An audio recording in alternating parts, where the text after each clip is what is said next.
Okay, last day of our part B of day 6, which is the last day of the whole unit. So, kind of wrapping it up here. We're going to look at multiplying complex numbers and then how to multiply them if they're already in polar form. So, first off here, your learning target, I can represent complex numbers in the complex plane and write them in polar form. I'm able to use polar form to simplify algebraic expression or operations with complex numbers. So first off, let's say that our first complex number is 3 minus 2i, and our second one is 1 plus I. If I want to do the product of that in this form, I take 3 minus 2i and multiply by 1 plus I, and you'd have to FOIL these guys, so that'd be 3 plus 3i minus 2i minus 2i squared. And if you remember, I squared is actually -1, so that'd make that a plus.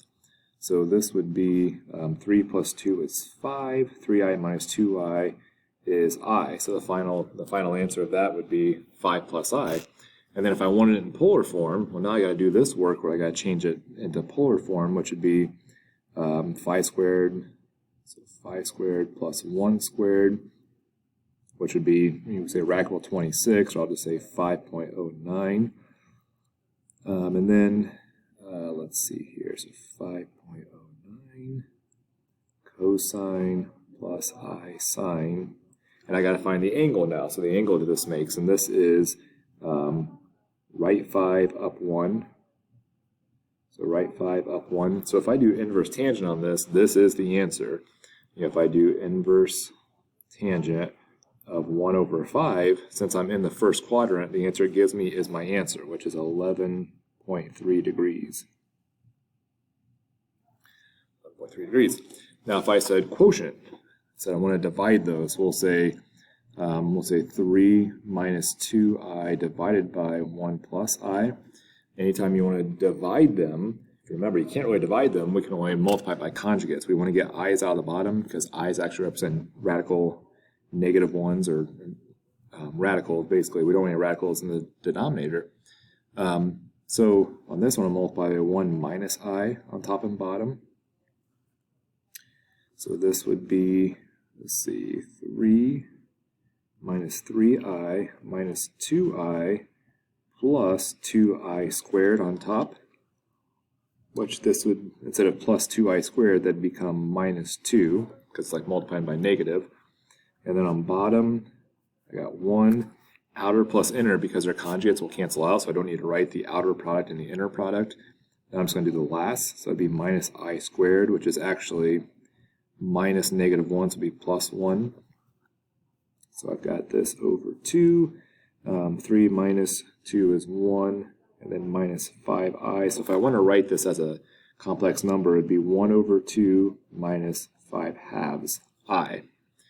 Okay, now put it in polar form. You notice this is kind of cumbersome to put it in polar form, but we can do it. It's just taking a lot of time. But this would be 1/2 squared plus 5/2 squared, and then square root, and that's 2.55. So 2.55 cosine some angle plus I sine some angle. Let's go find that angle. Now this guy, you're going right 1/2 down, so right 1/2 down 5/2. So since we're in the fourth quadrant, this actually will be, the answer it gives me will be kind of right. It'll be a negative answer when I do inverse tangent of negative 5/2 over 1/2. It will give me the negative answer. I just got to add 360 to it to figure out how far it is around this way, because it'll give me this answer here. And when I do that, I get 281.3. 281.3. Now if I wanted to take the second one squared, so 1 plus I and square it, it's the same thing. Well, I just put 1 plus I times 1 plus I. So that'd be 1 plus I, so plus 2I. And then this would be a plus I squared, which is actually a minus 1. So 1 minus 1 would be 0. It's just going to be 2i is your final answer. And this one's a little bit easier to do. 2i would be up 2 units. So up 2 units. So that would be, the r is 2. Cosine, and this is 90 degrees.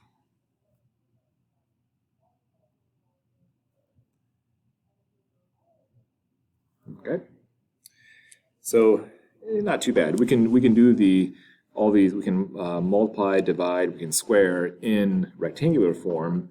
But if I want my answer in polar form, then I got to convert it, and that's kind of annoying to have to do that. So what if there was a way that when given in polar form, because maybe I have the answer, or I have the problem in polar form, and I want the answer in polar form, well, I would have to convert to rectangular, find the answer, and then convert back, and that's annoying, like I said. So let's see if there's a faster way, and there actually is.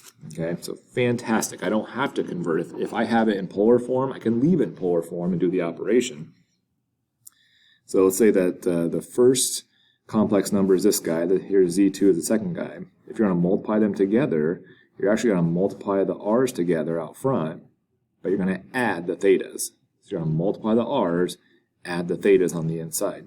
So this here, if I was going to add these together, it'd be multiply the r's, 14, but then it's going to be add the thetas, so that'd be 155.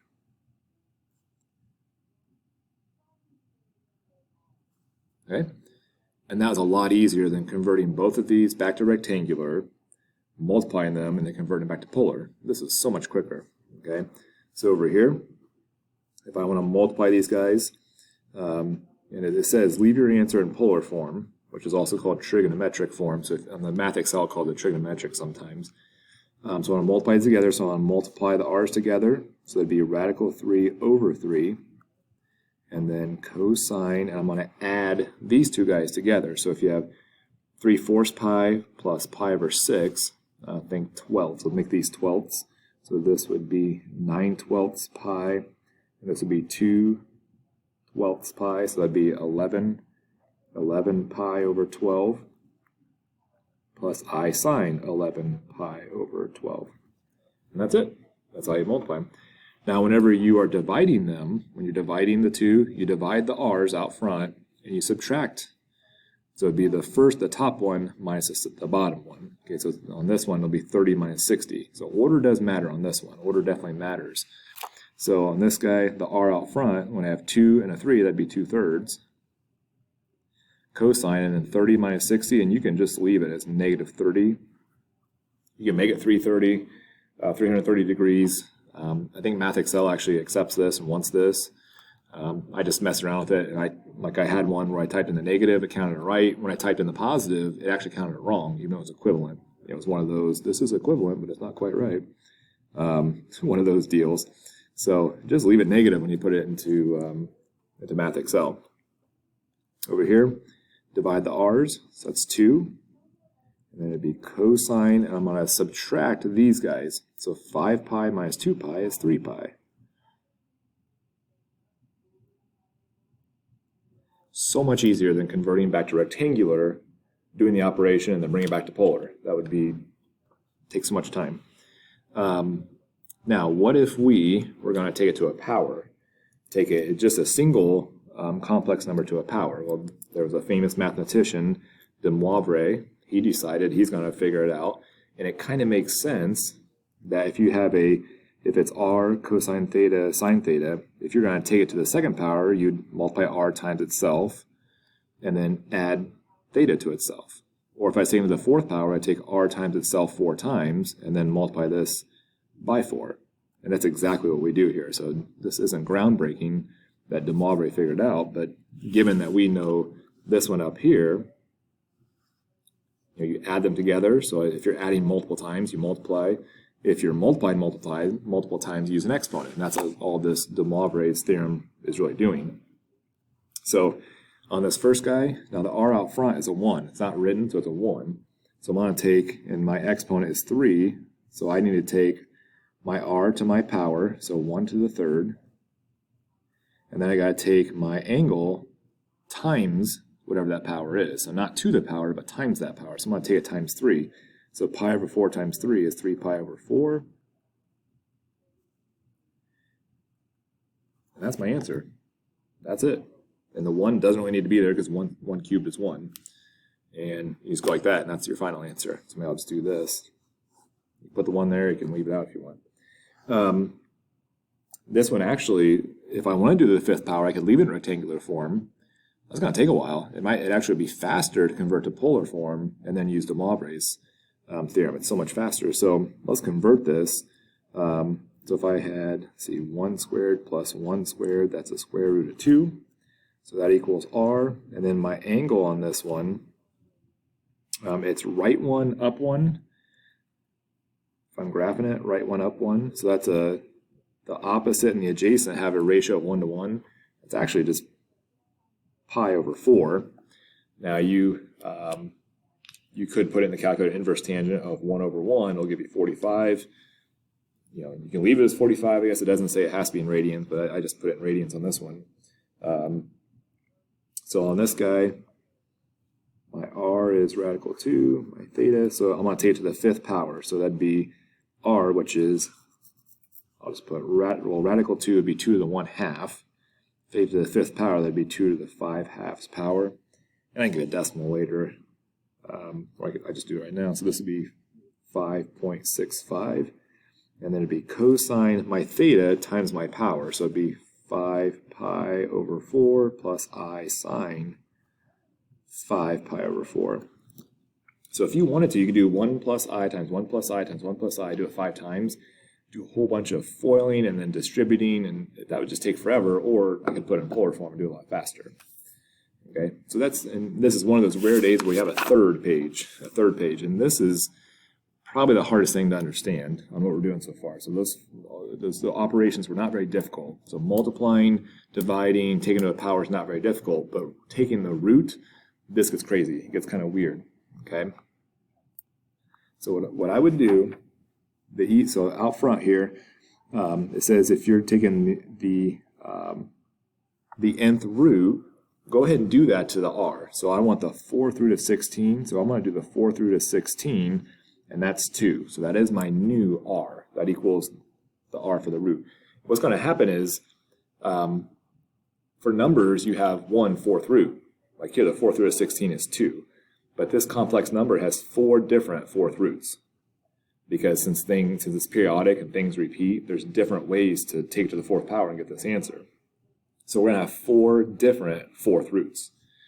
Okay, so the first one, and what we do here, it says k, we're going to have, your first k equals 0, your second k equals 1, 2, all the way down to n minus 1. Well, in this one, n is the 4th, so I'm going to go 0, 1, 2, 3.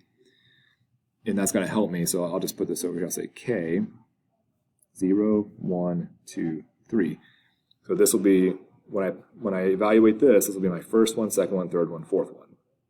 I should have 4 roots, 4th, okay? And so let k equal 0, and this is the k right here. When I use k right there, then we're going to do 1, we're going to do 2, then we're going to do 3. So I'm just going to do theta first. I'm just going to find my different thetas, and then I'll plug the answers in.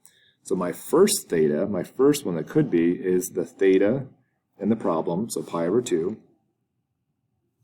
plus 2 pi times k. In this case, it's going to be 0. All that divided by n, which is the root. Okay. Now the second root, the second distinct root, is going to be the same thing, except instead of a 0, I'm going to put a 1 in that right there. So it'd be pi over 2 plus 2 pi times 1 divided by 4. Then I'm going to plug a 2 in. Pi over 2 plus 2 pi times 2, all this divided by 4. And then I'm going to plug a 3 in.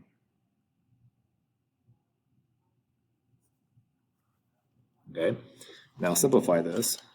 Now, if I have pi over 2, and I divide by 4, that'd be pi over 8, plus, and then this would be 0 over 4, so that's it, so plus 0.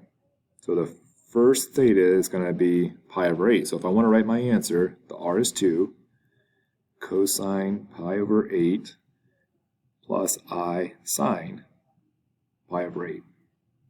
Now let's find my second theta. So pi over 2 divided by 4 would be pi over 8, plus, And then 2 pi times 1 is 2, so 2 pi divided by 4 would be pi over 2. To add those together, well, let's make the, instead of pi over 2, this would be the same thing as 4 pi over 8, just so I could get common denominators. So that's 5 pi over 8. 2 cosine 5 pi over 8 plus I sine 5 pi over 8. Next one. So pi over 2 divided by 4 is pi over 8. On top, I've got 4 pi over 4, which is pi. If I want to get common denominators, that'd be 8 over 8. So that'd be 9 pi over 8.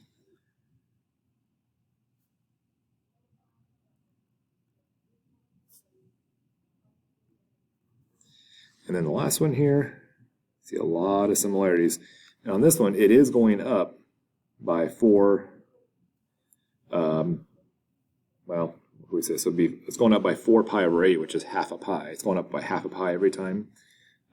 That's unique for fourth roots. If it was a fifth root, it'd be something different. As a third root, it'd be something different. So don't always just say, well, I see a pattern here, I'm going to always add half a pi every time and I'll get all my answers. It's not going to work like that. And this would be 6 pi over 4, which would be 3 pi over 2.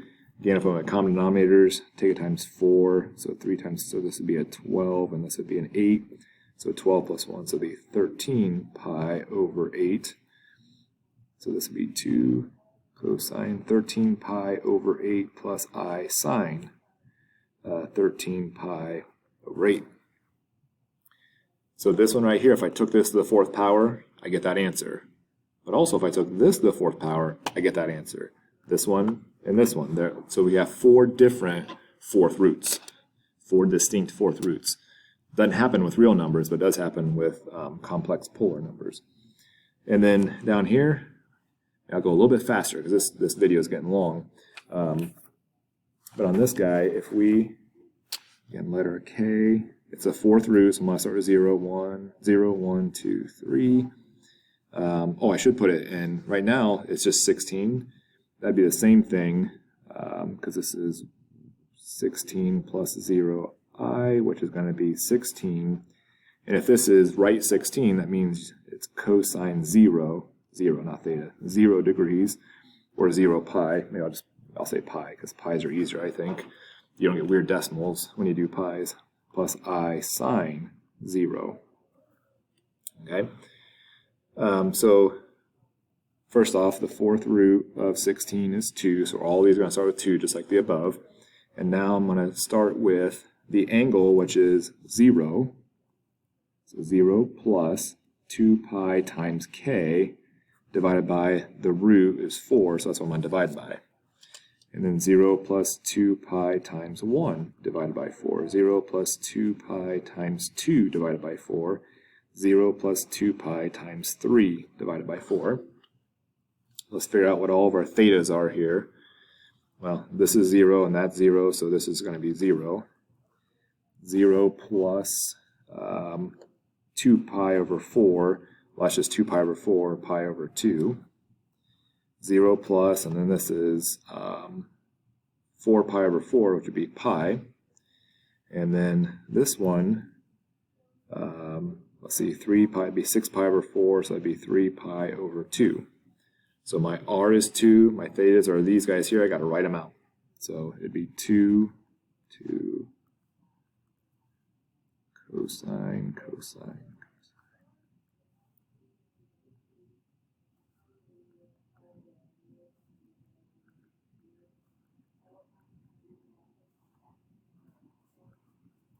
0, 0, pi over 2, pi over 2, pi, and 3 pi over 2, 3 pi over 2. So again, take any of these to the fourth power and you'll get that answer up there. So hopefully this helps. Let me know if you have any questions.